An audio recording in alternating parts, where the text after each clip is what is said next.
Bonjour à tous, je vous salue au nom de notre Seigneur Jésus-Christ, car il vous aime et qu'il vous bénisse. Mes chers bien-aimés, nous allons continuer notre étude biblique sur la vie de Jésus-Christ, le Dieu puissant. Avant de commencer, nous allons prononcer une petite prière. Seigneur Jésus-Christ, notre Dieu, nous te reconnaissons que tu es sauveur, tu es celui qui est mort à la croix pour nos péchés, pour tous. Nous prions par le canal de ton Saint-Esprit de toucher toute âme qui n'est pas encore sauvée, afin qu'ils te prennent dans leur vie comme Seigneur et Sauveur et qu'ils reçoivent la vie éternelle. Ainsi j'ai prié au nom de Jésus-Christ. Amen. Mes chers bien-aimés, ce qui nous permettra de découvrir la personne de Jésus-Christ, ce qu'il a fait et sa puissance. Nous allons voir en premier lieu que Jésus-Christ a vaincu notre grand ennemi, Satan. Vous savez, au début de son ministère, Jésus-Christ a fait face à notre grand ennemi, Satan, et il l'a vaincu. La Bible nous dit que le Seigneur a été conduit par le Saint-Esprit au désert et il n'a pas mangé pendant 40 jours et 40 nuits. Alors le Seigneur Jésus-Christ était affamé et il était fatigué. Et c'était à ce moment-là que le Satan s'est présenté devant lui en lui disant « Si tu es le Fils de Dieu, ordonne que ces pierres deviennent des pains. » Jésus-Christ pouvait bien le faire parce qu'il a cette puissance, mais ce n'était pas la volonté de son Père et qu'il n'utilise pas la puissance de cette manière-là en ce moment. Alors Jésus lui a répondu par la parole en disant, il est écrit, l'homme ne vivra pas de pain seulement, mais de toute parole qui sort de la bouche de Dieu. Ce passage se trouve dans Matthieu chapitre 4 verset 4. Par 3 fois, Satan a tenté Jésus. Par 3 fois, Jésus lui a répondu par la parole. Qu'est-ce que Satan cherchait derrière Jésus? Il voulait amener Jésus pour désobéir à son Père, mais son coup n'a pas été. Il a manqué son coup, donc il n'a pas pu faire pécher le Seigneur Jésus-Christ. C'est la raison à laquelle il a été vaincu. Vous et moi, mes frères et sœurs, nous pouvons aussi vaincre le Satan. Pourquoi? Comme Jésus l'a fait, c'est-à-dire en obéissant à la volonté de son Père. Deuxièmement, en se servant la parole de Dieu. Et troisièmement, en se confiant au Saint-Esprit. Mes chers bien-aimés, Jésus a fait des œuvres puissantes. Jésus a dit qu'il était Dieu et il a montré qu'il était. Un jour, Jésus a calmé le vent et la mer. Dans le chapitre 8 de Matthieu, nous lisons que Jésus était dans une barque avec ses disciples. Et pendant qu'il dormait, une grosse tempête s'est levée.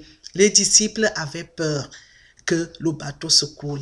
Alors, ils réveillèrent le Seigneur Jésus-Christ en disant, « Seigneur, Seigneur, sauve-nous, nous périssons. » Jésus s'est réveillé en disant, « Vous ne savez pas qui je suis. » Alors, Jésus a parlé au vent, à la mer en disant, « Silence, tais-toi. » Et en ce moment, les vents et les flots s'apaisèrent.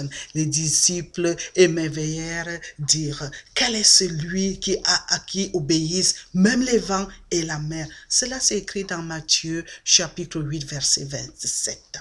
Jésus a commandé aux esprits méchants. Les esprits méchants sont des serviteurs de Satan. Parfois, ils s'emparent de certaines personnes et leur font faire des choses terribles. Les esprits méchants reconnaissent Jésus comme étant le Fils de Dieu. Quand il commandait, ils lui obéissaient. Alors, quand les gens voyaient cela, ils s'émerveillaient et ils disaient, « Quelle est cette parole ?» Il commande avec autorité et puissance aux esprits impurs et ils sortent. Ce passage, vous le trouverez dans Luc chapitre 4, verset 36. Jésus a guéri des malades. Jésus avait le pouvoir de guérir toute maladie. Il faisait marcher les boiteux, il rendait la vue aux aveugles et il guérissait les infirmes. La Bible dit que plusieurs malades vinrent vers lui. Il imposa les mains à chacun d'eux et ils reçoivent et il les guérit. C'est écrit dans Luc chapitre 4, verset 40. Jésus a ressuscité les morts. Lazare et ses deux sœurs, Marthe et Marie, étaient des amis de Jésus. Jésus les aimait beaucoup et il les visitait souvent. Alors un jour, pendant que Jésus n'était pas là, Lazare tomba très malade. et Marthe et Marie envoyèrent chercher Jésus, mais il était très loin d'eux. Lorsque Jésus atteignit leur maison, Lazare était mort depuis 4 jours. Marthe et Marie étaient très tristes. Elles pensaient que si seulement Jésus avait été là, Lazare ne serait pas mort. Mais Jésus leur dit de ne pas être peinés parce que Dieu allait se servir de cette occasion pour montrer sa puissance et sa gloire. Jésus dit, je suis la résurrection et la vie. Celui qui croit en moi vivra, quand même il serait mort. C'est écrit dans Jean chapitre 11, verset 25. Quand Jésus arriva au tombeau où Lazare était enterré, il ordonna aux gens d'enlever la pierre qui fermait la tombe, l'entrée du tombeau, et dit, Lazare, sors. Lazare qui était mort depuis 4 jours, vous vous rendez compte, 4 jours, sortit les pieds, les mains liés de bandes et un linge sur le visage. Jésus dit, déliez-le et laissez-le aller. Et ils le délièrent. Lazare était vivant et en bonne santé. Le Seigneur Jésus n'était pas seulement le Seigneur Jésus n'avait pas seulement le pouvoir de guérir des gens et de ressusciter les morts. Il pouvait faire quelque chose de beaucoup plus grand. Il pouvait pardonner les péchés. Mes chers bien-aimés, la Bible enseigne que Jésus est Dieu. La Bible dit, au commencement était la parole, donc le Seigneur Jésus-Christ. Et la parole était avec Dieu, et la parole était Dieu, et la parole a été faite chair, et elle a habité parmi nous. C'est écrit dans Jean chapitre 1, versets 1 à 14. Mes chers bien-aimés, Jésus lui-même a dit, il a déclaré et il a dit, celui qui m'a vu, il a vu le Père. C'est écrit dans Jean chapitre 14, verset 9. Dans Apocalypse chapitre 22, verset 13, le Seigneur Jésus-Christ dit, je suis l'alpha et l'oméga, le premier et le dernier, le commencement et la fin. Seul Dieu peut le dire. Vous retrouvez le passage dans Isaïe chapitre 44, verset 6. Mes chers bien-aimés, il y a de la puissance dans le nom de Jésus-Christ. Le nom de Jésus-Christ est puissant pour le salut des hommes. La Bible dit, car quiconque invoquera le nom du Seigneur sera sauvé. C'est écrit dans Romains chapitre 10, verset 13. Si tu n'es pas sauvé, pourquoi ne prends-tu pas le Seigneur au mot et n'invoques-tu pas son nom? Ouvre-lui ton cœur et dis, ô Seigneur Jésus-Christ, je t'ouvre mon cœur, pardonne mes péchés, je te prends comme mon Seigneur et Sauveur.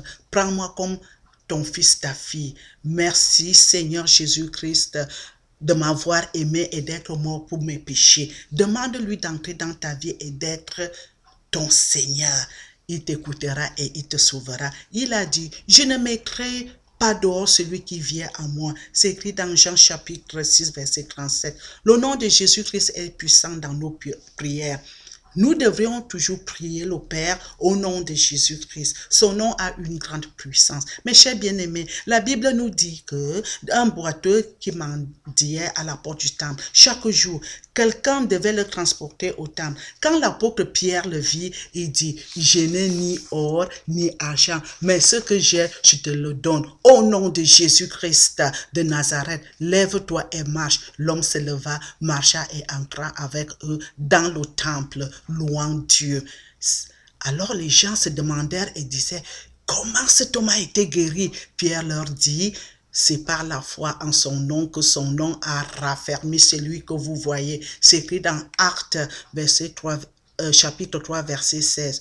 Combien merveilleux est le nom de Jésus! Commencez dès maintenant à prier le Père au nom de Jésus. Prie pour tes amis, prie pour ta famille, prie pour tes enfants, tes petits-enfants, prie pour ton succès, prie pour tout ce que tu veux. Parce que la parole dit, jusqu'à présent, vous n'avez rien demandé en mon nom. Demandez et vous recevrez, avant que votre joie soit parfaite. C'est écrit dans Jean chapitre 16, verset 24. Le nom de Jésus est puissant dans le combat contre Satan. Notre ennemi Satan nous haït et veut nous détruire. La Bible dit qu'il rôde comme un lion rugissant, cherchant qui dévorer. Mais si Jésus est notre sauveur, nous n'avons pas à craindre Satan ni ses esprits méchants. La Bible dit, résistez au diable et il fuira loin de vous. C'est écrit dans Jacques chapitre 4, verset 7. Mes chers bien-aimés, commencez dès maintenant à invoquer le nom du Seigneur Jésus-Christ.